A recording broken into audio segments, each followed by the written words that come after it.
Last episode में हम लोगों ने देखा था कि होंगटियान को एक सोल पेट मिल जाती है जो कि असल में एक लिटिल फॉक्स होती है और वो उसका नाम मोई रखता है। और जैसे ही वो मोई को लेकर वहाँ से जा रहा होता है तो अचानक से उसके सामने एक मोटा लड़का आ जाता है जो कि उससे बहुत ही ज्यादा नफरत करता था।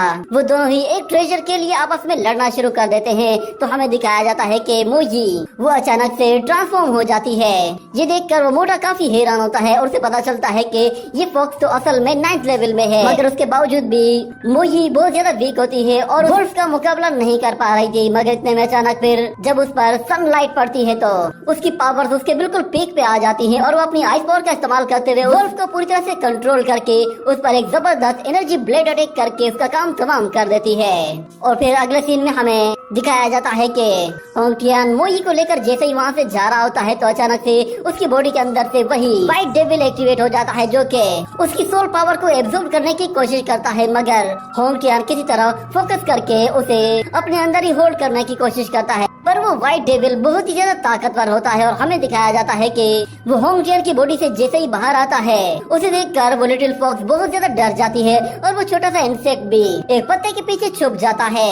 और इस तरफ वो व्हाइट डेविल जैसे ही उस सोल पावर को एब्जॉर्ब करने लगता है तो होंगटियान उससे कहता है कि अगर मैं तुम्हें कम एनर्जी दूंगा तो तुम वैसे ही मर जाओगे, पर मैं तुम्हें अपनी पूरी एनर्जी भी नहीं दे सकता क्योंकि मुझे अपनी स्टडीज पर भी कंसंट्रेट करना है, मुझे अपने कल्टीवेशन लेवल को भी आगे बढ़ाना है, इसलिए मैं तुम्हें अपनी पूरी सोल पावर नहीं दे सकता।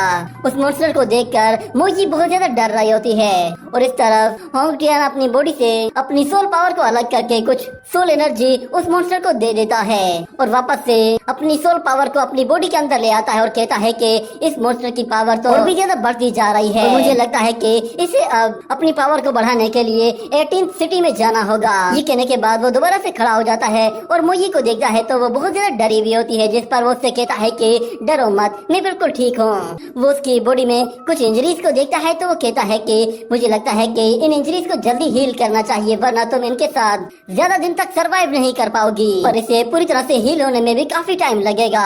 ये कहने के बाद वो उसे दोबारा से अपनी बॉडी में डाल देता है और फिर वहाँ से जैसे तैसे अपने घर की तरफ चला जाता है। और अगले सीन में हम लोग देखते हैं कि एक बंदा भागते हुए काओही के घर में जाता है और दरवाजा खटखटाता है तो अंदर से एक लड़की बाहर निकलकर भागती हुई जाती है। ये देखकर वो बंदा बिल्कुल हैरान हो जाता है क्योंकि अंदर कुछ और ही सीन चल रहा था। और फिर हम काओही को देखते हैं, वो बहुत ही ज्यादा गुस्से में आकर कहता है कि ये तुम क्या कह रहे हो, तुम्हें ये किसने कहा कि वो मर गया है। ये सुनकर वो बंदा डरते हुए कहता है कि मास्टर आप ही ने तो हमें कहा था कि हम लोग उस पर नजर रखें, वो ग्रीन मॉन्स्टर असल में इस वीक में दोबारा अपीयर हुआ है। ये सुनते ही काओही उसे लात मारते हुए कहता है कि आखिर किसकी इतनी हिम्मत हुई कि जो मेरी टेरिटरी में घुसकर मेरे ही लोगों को मार रहा है। ये सुनते ही वो डिसाइपल कहता है कि मास्टर कल रात तो सिर्फ और सिर्फ होंगटियान ही बाहर गया हुआ था, मगर इस तरफ काओही कहता है कि नहीं, ये उसका काम नहीं हो सकता, वो इतना स्ट्रॉन्ग है ही नहीं, ये जरूर कोई बाहर का बंदा है जो कि हमारे इस आइसलैंड में घुस आया है। तुम जाओ और जाकर सारे के सारे लोगों को एक जगह इकट्ठा करो। ये सुनते ही वो सर्वेंट वहाँ से चला जाता है और काओही कहता है कि मैं अभी तक गोल्डन मास्क पैलेस से कुछ रिवर्ट्स के मिलने का इंतजार कर रहा हूँ, पर देखते हैं कि आखिर इनमें ऐसा कौन है जो कि मेरे डिसाइपल को मार सकता है। ये कहने के बाद हमें दिखाया जाता है कि चू फैमिली के सारे मेंबर्स वहाँ पर एक जगह इकट्ठे हो जाते हैं और वो लोग काफी परेशान होते हैं कि उन्हें आज यहाँ पे इकट्ठा क्यों किया गया है। तो काओही उन लोगों को बताता है कि जुओ शेंगमो वो जंगल में मारा गया है। ये सुनकर वो सब लोग हैरान हो जाते हैं और कहते हैं कि उसे कौन मार सकता है, उसके पास तो एक खतरनाक बैट भी है। मगर दूसरी तरफ होंगटियान की वो रूममेट उसे याद आता है कि होंगटियान रात को काफी जख्मी हालत में आया था, इसका मतलब है कि जरूर उसी ने ही मारा होगा। मगर फिर काओही उन सब लोगों से कहता है कि अगर तुम लोग मेरी नाक के नीचे छुप कर कोई ऐसा काम कर रहे हो तो इसका मतलब ये है कि तुम लोगों को अपनी जान प्यारी नहीं है। आज रात आराम से जाकर सो जाओ और जितने ख्वाब देखने हैं देख लो, क्योंकि कल से ही हम लोग ये बैटल कंपटीशन शुरू करने वाले हैं। ये सुनकर होंगटियान काफी हैरान हो जाता है और कहता है कि मोई तो अभी तक रिकवर भी नहीं हुई। इसके बाद अगले सीन में हम लोग देखते हैं कि होंगटियान अपने कमरे में सो रहा होता है और उसके रूममेट उसके पास आने की कोशिश करती है, मगर इतने में अचानक होंगटियान की आँख खुलती है तो वो उस लड़की के बिल्कुल सामने आ जाता है, जिस पर वो काफी डर जाती है। मगर फिर वो अचानक से होंगटियान से कहती है कि असल में मुझे वो तुम्हारी बुक चाहिए थी। ये सुनते ही होंगटियान उसे वो बुक उठा उठाकर दे देता है, जिस पर वो लड़की वापस से अपनी जगह पर जाकर बैठ जाती है और कहती है कि तुमने तो मुझे डरा ही दिया था। मगर फिर होंगजियान कहता है कि अच्छा, तुम्हें मुझसे डर लग रहा है और बाकी के लोगों के बारे में तुम क्या कहती हो, क्या तुम्हें उनसे डर नहीं लगता? मगर वो लड़की कहती है कि मुझे ये बताओ, क्या तुमने ही शेंगमो को मारा है? क्योंकि फेंगमो के मरने के बाद अब बस 2 ही वॉरियर ऐसे बचे हैं जो कि ज्यादा ताकतवर हैं। उनमें से एक है जी किंग और दूसरा है फेंगू। मगर फेंगू इतना ज्यादा स्ट्रॉन्ग नहीं है, हमें सबसे ज्यादा खतरा जी किंग से है। मगर हाउटियान उससे कहता है कि तुम जितना जल्दी हो सके सो जाओ, क्योंकि सुबह जल्दी उठना है। मगर वो लड़की उस बुक को खोलकर देखती है तो उसमें उसे एक फॉक्स की पिक्चर नजर आती है। और अगले दिन हमें दिखाया जाता है कि वो सारे के सारे बैटल ग्राउंड में जमा हो जाते हैं और एक बंदा वहाँ पर आकर अनाउंसमेंट करते हुए कहता है कि इस लड़ाई के रूल्स बिल्कुल सिंपल हैं। तुम सब लोगों को आपस में जोड़ी बनाकर आपस में ही लड़ना है। फर्स्ट राउंड में 20 लोग हारेंगे और फिर उन 20 लोगों का फिर आपस में मैच होगा और सिर्फ 10 लोग ही सर्वाइव कर पाएंगे। मगर इस तरफ हाउटियान कहता है कि मुझे वो सिर्फ 50% ही रिकवर कर पाई है, मुझे नहीं लगता कि वो एक साथ 2-2 लोगों को हरा पाएगी। और इस तरफ काओई सब लोगों से कहता है कि तुम्हारे पास आखिरी चांस है, तुम लोग चाहो तो खुद को बचा लो, अगर जिंदा रहना चाहते हो तो अपने दुश्मन को चीर फाड़ दो। मगर ये सुनकर एक बंदा कहता है कि नहीं, मैं इसे मरना नहीं चाहता। ये कहते ही वो जैसे ही वहाँ से भागने लगता है तो काओई उसे देख लेता है और कहता है कि ठीक है। ये कहते ही वो अपने सोल पेट को रिलीज करता है, जो कि एक बहुत ही खतरनाक डीमन वुल्फ होता है। वो वुल्फ जाते साथ ही उस वॉरियर को वहीं पे ही दबोच कर उसका काम तमाम कर देता है और उसे चीर फाड़ कर उसके टुकड़े टुकड़े कर देता है। ये देखकर वो सब लोग बहुत ही ज्यादा डर जाते हैं। मगर इस तरफ काओई वो जोर जोर से हंसते कहता है कि तुम लोगों को भी अगर भागने का ही शौक है तो फिर तुम लोग देख लो, तुम्हारा भी यही हशर होगा। और इस तरफ हमें जी किंग को दिखाया जाता है, क्योंकि उस बंदे का मुकाबला जी किंग के साथ होने वाला था। तो जी किंग वो कहता है कि इस बंदे की बदकिस्मती तो देखो, अगर ये मुझसे लड़ता तो शायद मैं इसे बहुत ही आसान मौत देता। ये कहते हुए वो जमीन में मौजूद एक लिजर्ड को अपने नाइफ से मार देता है, जिस पर वो सब लोग बिल्कुल हैरान से रह जाते हैं। और हाउटियान कहता है कि ये बंदा ये मुझे कुछ खतरनाक लग रहा है। और इतने में काओई का वो डीमन वुल्फ उन लोगों के बिल्कुल पास आ जाता है और उन्हें सूंघते हुए वहाँ से वापस चला जाता है। और वो जी किंग से कहता है कि क्योंकि तुम्हारा अपोनेंट मर गया है तो इसलिए तुम फर्स्ट राउंड में पास हो गए हो, फिलहाल के लिए तुम जाकर आराम करो। मगर जी किंग कहता है कि मेरी बदकिस्मती देखो, मैंने इतना अच्छा चांस मिस कर दिया, अगर वो मेरे हाथों मारा जाता तो उसका मजा ही कुछ और होता।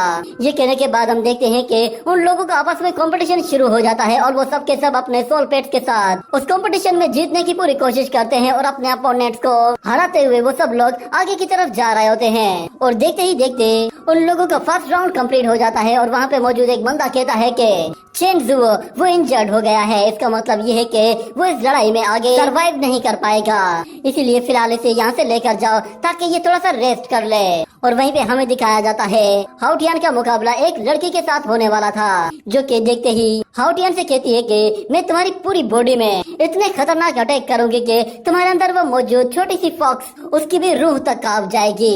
ये सुनकर हाउटियान को बहुत गुस्सा आता है और जैसे उनका कंपटीशन शुरू होता है तो वो लड़की कोई चीज उसकी तरफ थ्रो करने लगती है, मगर हाउटियान उसकी तरफ अपना एक नाइफ थ्रो करता है जो कि उसके सीधे हाथ पे जाके लगता है। और हमें दिखाया जाता है कि उसके हाथ में एक पॉइजनस प्लांट होता है। ये देखकर वो सब लोग हैरान हो जाते हैं और हाउटियान से कहा जाता है कि तुम जीत गए हो और जाकर बैठ जाओ। और वहाँ मौजूद दूसरे लोग कहते हैं कि ये लड़की असल में एक पॉइजनस ट्रिक का इस्तेमाल करने वाली थी, मगर हाउटियान को इसके बारे में पहले से ही पता था। और वहीं पे हमें एक और दूसरी लड़की को दिखाया जाता है, वो कहती है कि मुझे पता भी नहीं था कि ये लड़का उसकी सीक्रेट ट्रिक को इतनी आसानी से पकड़ लेगा। और काओ ये भी कहता है कि सच में ये लड़का काफी चालाक है, इसने अपने पास न जाने कौन कौन सी ट्रिक्स छुपा कर रखी हैं। और फिर अचानक उसका सर्वेंट उसके पास आता है तो काओ ये उसके कान में कुछ कहता है। ये सुनने के बाद वो सर्वेंट वापस जाकर हाउटियान का नेम टैग हटाकर दूसरी जगह लगा देता है, यानी कि वो उसे एक और डेंजर ग्रुप में डालना चाहता था जिसमें वो आगे चलकर जी किंग के साथ फाइट करेगा। इसी तरह ये फाइट आगे भी कंटिन्यू रहती है और जो जो मेंबर्स बच गए थे वो सब के सब आपस में फाइट करते हैं और वो सब के सब अपनी जान बचाने के लिए अपना पूरा जोर लगा देते हैं। और देखते ही देखते वो लोग आहिस्ता आहिस्ता कम होते जाते हैं और फिर आखिर में बस 2 लोगों का ही मैच रह जाता है जिसमें हाउटियान और जी किंग थे। जी किंग आते साथ ही हाउटियान से कहता है कि व्हाइट आई मॉन्स्टर और लिटिल फॉक्स के साथ तुम किस तरह मरना चाहोगे।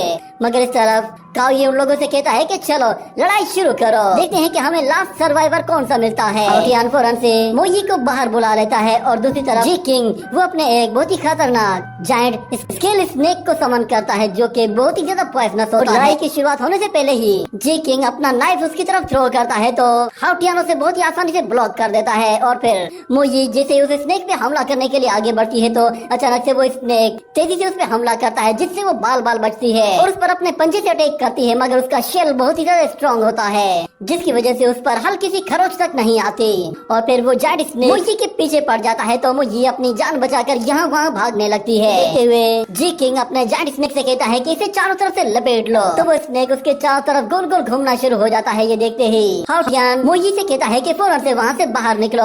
ये देखते ही मोई फौरन से कूद कर वहाँ से बाहर निकल आती है, मगर दूसरी तरफ जी किंग अपने जायंट स्नेक से पॉइजनस अटैक करने के लिए कहता है तो वो जायंट स्नेक अपने पॉइजनस लिक्विड को उसकी तरफ थ्रो करता है जिससे मोई खुद को बचाते हुए दूर भागने की कोशिश करती है, मगर उसका पॉइजनस लिक्विड मोई की टेल पर हल्का सा आकर गिरता है जिसकी वजह से उसकी टेल हल्की सी जल जाती है। ये देखकर हाउटियान भी काफी घबरा जाता है और कहता है ये पॉइजन तो काफी स्ट्रॉन्ग है, मगर फिर मोई अपने ऊपर से उस पॉइजनस लिक्विड को हटा देती है जिसके बाद जी किंग कहता है कि इस छोटी सी फॉक्स को इसके पैरों पर खड़े भी मत होने देना। मगर फिर इस तरफ मोई अपनी सीक्रेट हर टेक्निक का इस्तेमाल करते हुए बहुत ही तेजी से मूव करने लगती है। उसका अटैक देखकर जी किंग कहता है कि अच्छा तो तुम छुप कर भी हमला कर सकते हो, मगर बदकिस्मती से तुम ये अटैक सिर्फ और सिर्फ खुद को बचाने के लिए कर सकते हो, तुम कब तक यूँ छुपते रहोगे।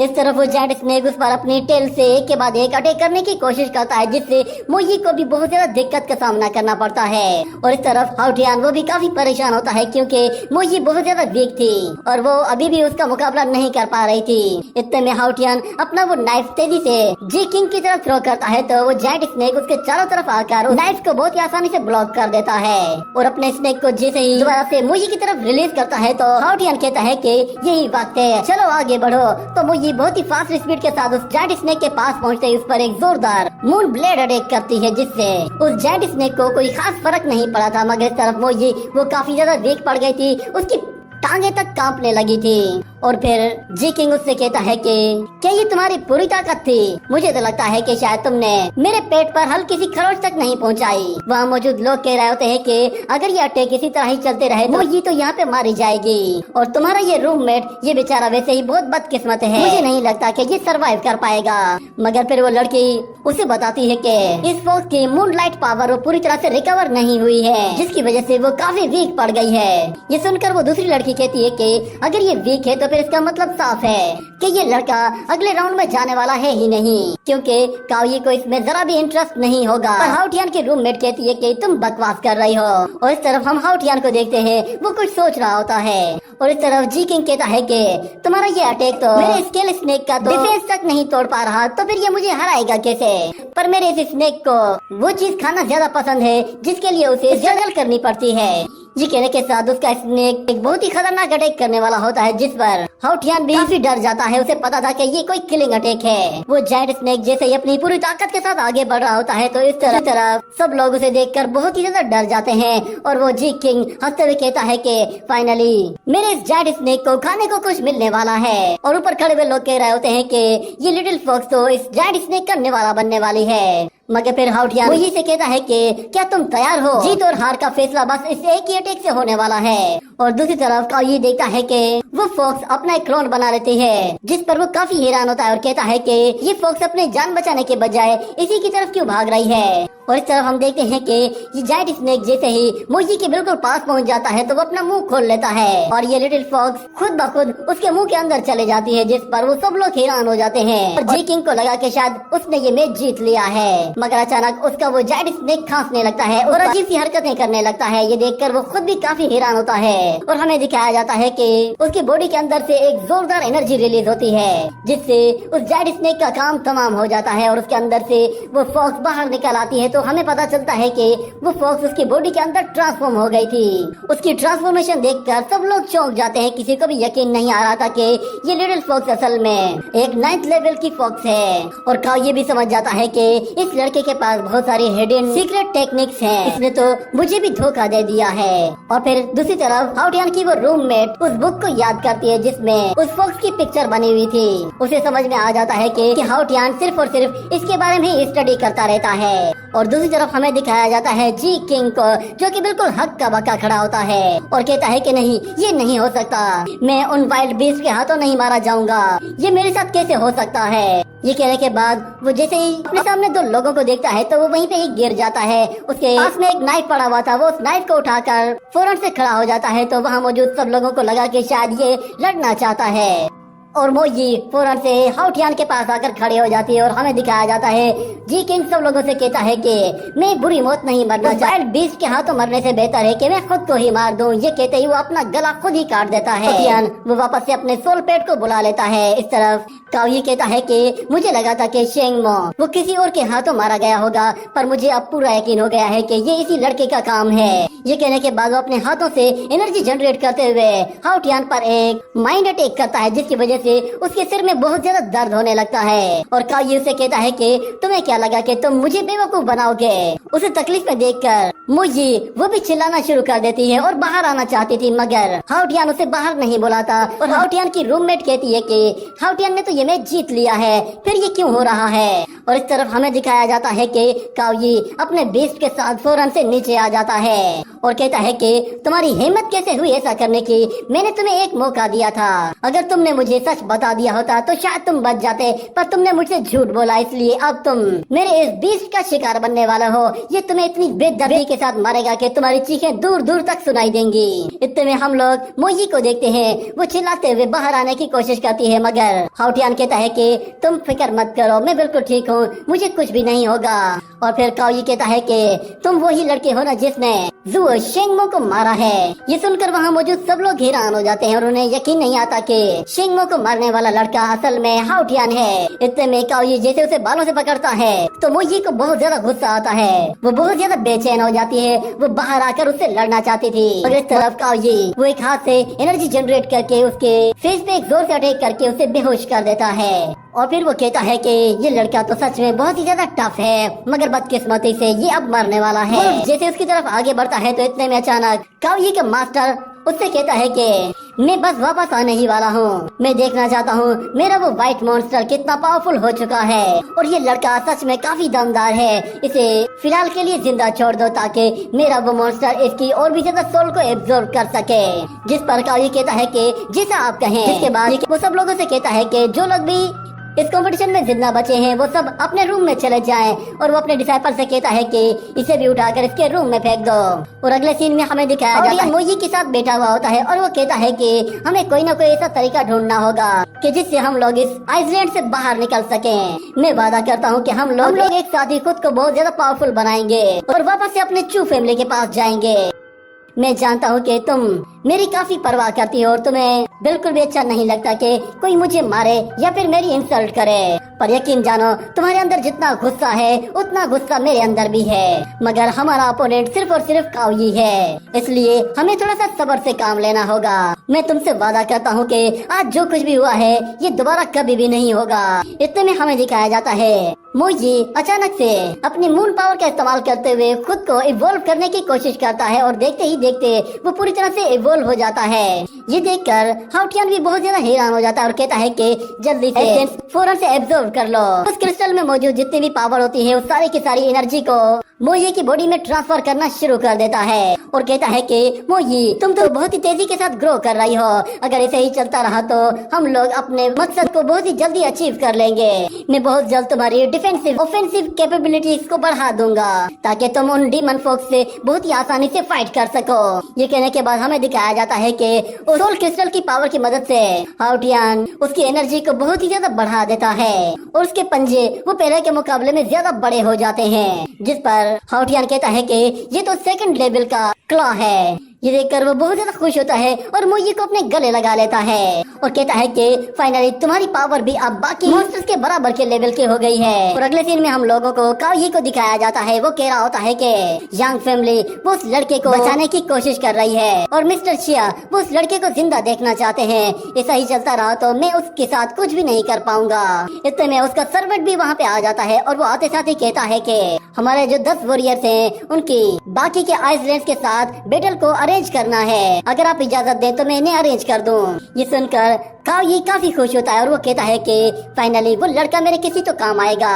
वो सर्वेंट से कहता है से कांटेक्ट करो, उससे कहो कि मैं उससे कुछ जरूरी बात करना चाहता हूँ। ये कहने के साथ ये एपिसोड यहीं पे ही खत्म हो जाता है।